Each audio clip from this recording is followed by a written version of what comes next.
Di video sebelumnya, sudah diceritakan seluruh negeri tiba-tiba dilanda wabah yang mengerikan.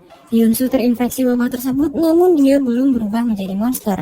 Sementara itu, penghuni lain berjuang untuk bertahan hidup sebisa mungkin. Kelanjutan dari Home Part kedua.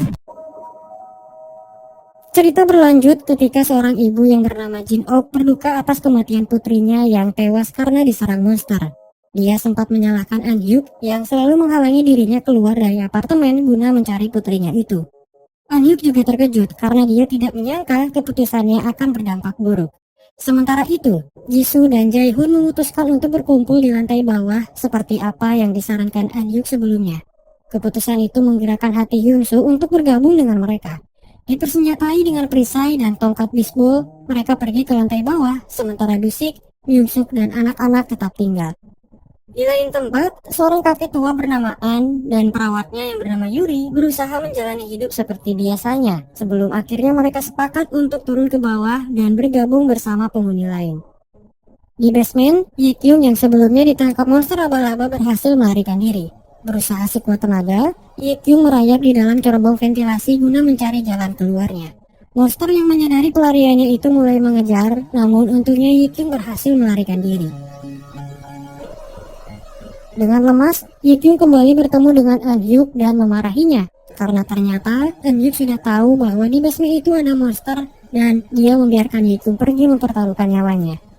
Tidak lama dari itu, sirine meraung yang kemudian diikuti dengan siaran berita mengenai keadaan negeri Korea saat itu. Berita tersebut menjelaskan bahwa militer akan bertanggung jawab atas keamanan dan urusan sipil. Mereka tidak tahu pasti bagaimana wabah ini menyebar. Namun mereka meyakini bahwa itu disebabkan oleh hasrat manusia.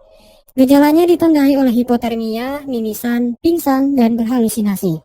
Mereka yang tertular menjadi monster memiliki kemampuan regenerasi yang hebat. Cara terbaik untuk membunuh mereka yaitu dengan membakarnya, dan waktu yang paling tepat adalah ketika mereka belum berubah menjadi monster seutuhnya, yang dimana rentang waktu itu disebut golden timing. Sementara itu, Jisoo menemukan mayat manusia yang belum lama mati. Ketika mereka hendak pergi, sosok misterius menabrak Hyunsu dengan cepat dan membuatnya jatuh ke lantai dasar. An-yu yang melihat kejadian tersebut berteriak ketakutan. Mengejutkannya, Hyunsu selamat dari kejadian itu dan dia tersadar di kamar An-yu. Mengetahui Hyunsu mampu beregenerasi, An-yu menyadari bahwa dia sudah terinfeksi. Bergabungnya Hyunsu dengan penghuni lainnya ternyata menimbulkan ketakutan, di mana salah satu di antara mereka bersikeras untuk mengusirnya dari apartemen. Tidak lama dari itu, An Hyuk menyarankan para penghuni untuk melakukan voting, menyadari bahwa itu adalah bagian dari pembunuhan. Setengah dari penghuni memilih untuk tidak mengusir Hyunsu, karena mau bagaimanapun saat itu Hyunsu tetaplah seorang manusia. Hal itu membuat Sukyun kecewa dan ketika dia marah, hidungnya mengeluarkan banyak darah. Pertanda bahwa dia juga sudah terinfeksi. Akhirnya, para penghuni memutuskan untuk mengisolasi mereka yang terinfeksi pada ruangan terpisah. Dengan begitu, mereka tidak akan membunuh atau mengusir mereka keluar apartemen. Sementara itu, Yi Kyung menyendiri ketika dia merasakan sakit pada bagian perutnya, yang ternyata itu adalah gejala kehamilan. Di lain tempat, Jisoo mencoba menghibur Jin Ok yang kehilangan putrinya. Dia bisa memahaminya karena pernah kehilangan orang yang dicintainya dahulu. Hal itu membuat kenangan masa lalunya muncul saat dia diajari bermain bisbol oleh mendiang kekasihnya yang sebelumnya diceritakan bunuh diri. Kembali ke masa sekarang, Sang-wook menemukan Yoon-jae, pria yang sebelumnya dia siksa. Tanpa ampun, Sang-wook terus menyerangnya hingga dia lemas dan berusaha sekuat tenaga untuk melarikan diri. Dengan terpaksa, Yoon-jae berbohong kepada penghuni lain saat dia berkata dirinya sudah terinfeksi. Hal itu dia lakukan agar dikurung di tempat isolasi dan terbebas dari kejaran Sang-wook. Namun ternyata, Sang-wook sudah cukup puas karena berhasil mendapatkan sesuatu yang dia incar sebelumnya. Itu adalah kunci kamar milik Yoon-jae yang terletak di lantai 8. Nampaknya, Sang-wook berusaha mengungkap sesuatu yang disembunyikan Yoon-jae selama ini. Ada apa? Nanti akan terungkap. Sementara itu, Dusik menemukan Myungsuk telah berubah menjadi monster di kamar mandinya. Monster itu nampak berbeda karena menyerupai kantung yang menahan seorang anak di dalamnya. Dusik terkejut, namun dia berusaha untuk tetap tenang dan berkata kepada anak-anak bahwa Myungsuk sudah pergi karena sebuah alasan. Jelas, dia tidak mau membuat anak-anak merasa sedih lagi. Sudah sekitar 4 hari, para penghuni terkurung di apartemen. An-hyuk secara naluriah menjadi ketua karena sifatnya yang selalu mempertimbangkan segala sesuatu. Dia selalu memikirkan apa dan bagaimana tindakan yang harus mereka lakukan ke depan. Dia juga membagikan tugas kepada penghuni lain dan menjatah makanan seminimal mungkin untuk berhemat. Suatu ketika, dia memanggil Hyun-soo untuk melakukan sebuah pekerjaan, yang dimana mulai saat itu dan seterusnya, dia akan menangani bagian berbahaya, bagian mengatasi para monster yang tersisa di apartemen tersebut. Hyun-soo tidak bisa menolak karena itu adalah bagian dari kontribusinya untuk tetap tinggal di apartemen. Nampaknya, An-hyuk juga tertarik dengan Dusik yang menurutnya bisa berguna untuk tim sebagai teknisi. Dia meminta Hyun-soo untuk kembali ke atas dan menjemputnya. Di saat yang sama, Sang-wook juga bermaksud untuk kembali ke lantai atas menuju kamar Yoon-jae yang ada di lantai 8. Akhirnya, mereka berdua pergi bersama. Dalam perjalanan, Hyun-soo teringat dengan perkataan An-hyuk yang berkata bahwa menjemput Dusik adalah prioritas utama, sedangkan anak-anak nomor 2. Sikapnya itu menjelaskan kepada kita bahwa An-hyuk adalah orang yang dingin dan pragmatis, orang yang akan melakukan apapun demi mencapai tujuan yang menguntungkan dirinya. Yi-kyung sempat menegurnya untuk tidak mempermainkan nyawa seseorang bagaimanapun situasinya. Namun An-hyuk menegaskan bahwa dia hanya memanfaatkan golden timing Hyun-soo daripada menunggunya berubah menjadi monster seutuhnya. Percakapan mereka berdua berlanjut pada sebuah blog bernama Kru yang menjelaskan bahwa pandemi ini adalah kutukan. Seketika, Yi-kyung teringat dengan seseorang yang berkaitan dengan blog tersebut.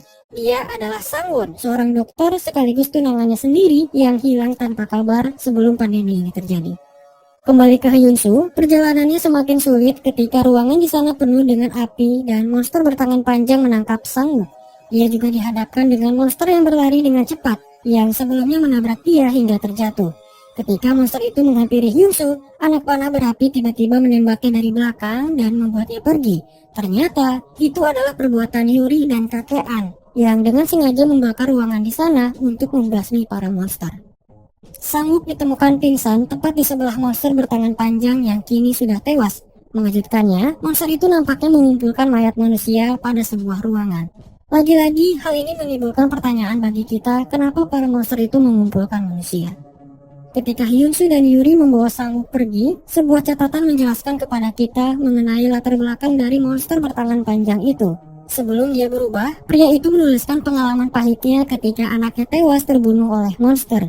Penyesalan karena tidak bisa menyelamatkan putranya itu menjadi pemicu timbulnya hasrat, dan itulah alasannya kenapa dia berubah menjadi monster seutuhnya. Setelah Sang-wook tersadar, dia pergi ke kamar Yoon-jae dan menemukan sesuatu yang mencengangkan. Saat itu, Sang-wook melihat banyak foto anak-anak yang terluka, yang mengisyaratkan kita bahwa Yoon-jae adalah seorang psikopat, atau lebih tepatnya berdebah yang sangat menjijikan. Amarah Sang-wook semakin memuncak ketika dia menemukan foto anak kecil yang menjadi korbannya. Siapa dia sebenarnya, dan apa kaitannya dengan Sang-wook? Nanti akan terungkap. Kembali ke Hyun-soo, Yuri dan kakek An setuju untuk menemaninya pergi ke lantai 14 guna menjemput Dusik dan anak-anak.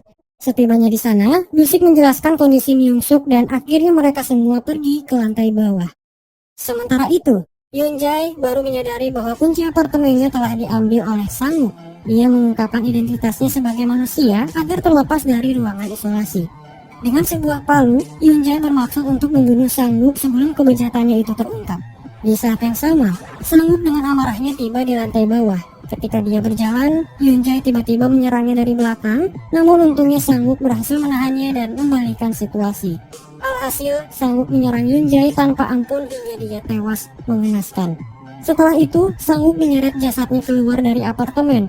Kemudian dia membawa jasad Putri Jin-ok dan tentara sebelumnya yang mati karena monster. Setelah itu, dia menutup pagar apartemen bermaksud untuk pergi dengan damai. Namun, Jae-hoon yang religius menghalanginya karena dia sudah tahu kebenarannya dari ponsel Sang-wook yang sebelumnya terjatuh.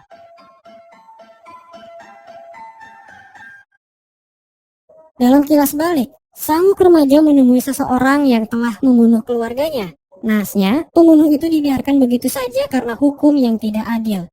Setelah membunuh pria itu, Sang-wook tumbuh menjadi seorang pembunuh bayaran. Dalam prosesnya, seorang pria memberinya pekerjaan untuk mencari anaknya yang diculik, yang dimana penculik itu adalah Yoon-jae. Dia dengan sengaja mengirimkan foto korban kepada ayahnya untuk kesenangannya sendiri. Itu adalah foto anak kecil yang kita singgung sebelumnya. Sang-wook awalnya tetap menolak, namun ketika pria itu mempertanyakan hukum yang tidak adil, Sang-wook berubah pikiran dan menerima misi tersebut. Itu adalah titik awal kenapa Sang-wook memburu Yoon-jae dan menyiksanya. Dia bermaksud untuk menyelamatkan anak itu, namun sayangnya dia terlambat. Kembali ke masa sekarang, Sang-wook mencekik Yuri saat dia terbangun dari mimpi buruknya. Dia segera melepaskannya dan Yuri yang bermaksud mengobatinya pergi dengan marah. Setelah itu, Jin-ok memberikan kalungnya kepada Sang-wook sebagai tanda terima kasih karena sudah membawa jasad putrinya.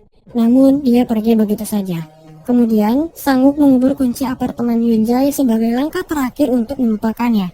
Dia juga meratapi penyesalannya karena tidak berhasil menyelamatkan korban. Setelah itu, para penghuni melakukan simulasi dan membuat beberapa jebakan untuk mengatasi monster. Sementara itu, Yi-kyung pergi untuk melakukan sesuatu yang berkaitan dengan masa lalunya. Meskipun Hanhyuk melarangnya, dia tetap pergi. Dalam kilas balik, tepatnya sebulan sebelum pandemi ini terjadi, Yi-kyung sebagai petugas damkar hadir di lokasi kebakaran yang narasnya itu adalah tempat di mana tunangannya bekerja. Mengetahui jasadnya belum ditemukan, Yi-kyung memutuskan untuk mencarinya walau harus kehilangan pekerjaannya karena melanggar protokol. Kembali ke masa sekarang, Yi-kyung tiba di kantor tempat di mana Sang-won bekerja. Saat itu terungkap bahwa tunangannya itu adalah autor dari blog kru-kru yang sebelumnya kita singgung. Dalam sebuah tulisan, nampaknya Sang-won sedang menulis laporan tentang kutukan tersebut. Ketika Yi-kyung mendongak ke atas, sekelompok tentara menangkapnya dan membawanya pergi selayaknya tahanan. Ada apa? Nanti akan terungkap. Di apartemen, penghuni menjalani hari-hari mereka seperti biasanya. Namun kali ini, Hanhyuk sebagai pemimpin menerapkan 3 aturan untuk bertahan hidup. Yaitu, para penghuni harus pergi berpasangan, menjatah makanan 1 hari sekali, dan mengecek suhu tubuh di setiap jam 8 malam. Walaupun para penghuni setuju dengan aturan tersebut, Dusik nampaknya tidak menyukai Hanhyuk yang menjadikan Hyunsu sebagai senjata. Bahkan dia dijadikan pesuruh untuk mengambil barang-barang yang ada di lantai atas. Hyunsu jelas tidak menyukai hal itu, namun dia tidak punya pilihan lain. Sementara itu, Sukyun mulai berubah menjadi monster dengan rambut yang menutupi bagian tubuhnya. Dia berjalan dan menakuti penghuni lain sebelum akhirnya istrinya datang dan memukul kepalanya. Untuk sementara, Sukyun tersadar dan meminta tolong kepada istrinya untuk membunuh dia saat itu juga. Perlu kalian ketahui, hubungan Sukyun dengan istrinya tidak berjalan harmonis, di mana dia selalu menyakiti istrinya, baik itu secara mental maupun fisik. Dengan kejadian tersebut, istrinya dengan sukarela membunuh Sukyun sebagai bentuk balas dendamnya selama ini. Di malam hari, Hanyu merasa kesal karena tingkah penghuni lain yang cengeng dan terus mengeluh dengan keadaan tersebut. Sejauh ini, Hanyu berperan sebagai gadis yang belak-belakan. Dia selalu membicarakan fakta, namun dengan cara yang kasar dan cenderung menyakiti perasaan orang lain. Sementara itu, Hyunsu yang sudah kembali ke ruang isolasi terus menghadapi sisi gelapnya. Ya, dia adalah monster yang bersarang di alam bawah sadar Hyunsu sejak dia terinfeksi. Saat itu, sisi gelap mengajaknya untuk menjalani hidup sesuai dengan hasrat dan keinginannya. Hyunsu menyadari jika dia mengungkapkan hasratnya, dia akan berubah menjadi monster. Namun untungnya, Hyunsu tidak terpengaruh dan berhasil menyingkirkan sisi gelapnya itu. Ketika dia terbangun, Hanyu berada di sana mengawasinya, lalu memperhatikan bekas luka yang ada di tangannya. Hyunsu menjelaskan bahwa luka itu terjadi karena ulahnya sendiri. Hanyu berusaha mengobatinya dan berkata kepadanya untuk tidak menyalahkan diri sendiri. Nampaknya, Hanyu menyadari masa lalu Hyunsu yang sangat kelam. Setelah itu, Hanyu menemui Hyunsu dan memberinya tugas baru untuk memeriksa keadaan di basement. Ketika dia memperbaiki posisi kamera pengawas, Hyunsu tiba-tiba ditarik dan ditangkap oleh monster laba-laba yang kemudian menggantungnya dengan jaring. Di lain tempat, Yi-kyung ditahan oleh tentara yang menangkapnya. Saat itu terungkap bahwa Sang-won telah terinfeksi dan dia mengorbankan dirinya menjadi subjek penelitian guna memecahkan fenomena ini. Tentara menegaskan bahwa meskipun kondisinya belum mati, mereka tidak bisa menjamin bahwa dia akan tetap hidup. Kemudian, tentara memaksa Yi-kyung untuk menjelaskan apa dan sejauh mana dia mengetahui masalah ini. Menyadari bahwa dia akan dibunuh setelah menjelaskan semuanya, Yi-kyung membuat tawaran kepada mereka. Mengingat tujuan tentara adalah mencari orang yang tahan dengan proses monsterisasi, Yi-kyung berjanji akan memberitahu lokasi Hyunsu karena dia adalah salah satu orang yang mampu bertahan dari wabah ini walaupun sudah terinfeksi. Kembali ke Hyunsu, monster slime tiba-tiba muncul dan menyelimuti tubuhnya. Sementara itu, Hanhyuk, Sang-wook, Jisoo dan Jae-hoon datang ke basement untuk menyelamatkannya. Entah apa maksud dan tujuan slime itu, dia pergi ketika rombongan Hanhyuk tiba di lokasi. Sementara itu, Lusik yang sedang memantau CCTV terkejut ketika dia mendengar pergerakan monster di sekitarnya. Tidak lama dari itu terdengar suara jeritan anak kecil yang ternyata dia dikejar oleh monster itu. Lusik bergegas menuju sumber suara lalu menembak monster itu hingga dia tak berdaya untuk sementara waktu. Lusik dan Suyong bergegas untuk menghindari monster itu, namun sayang, Lusik terjatuh dan monster itu mulai mendekatinya. Untungnya monster itu terperangkap oleh jebakan tali, namun sayangnya Suyong juga ditangkap dan membuat keadaan semakin menegangkan. Di saat yang sama, setelah menyelamatkan Hyunsu, Jisoo tiba-tiba mengalami sakit pada bagian perutnya. Keadaan semakin buruk ketika Speed Monster muncul dan mengacaukan rencana mereka. Apa yang akan terjadi? Saksikan kelanjutannya di part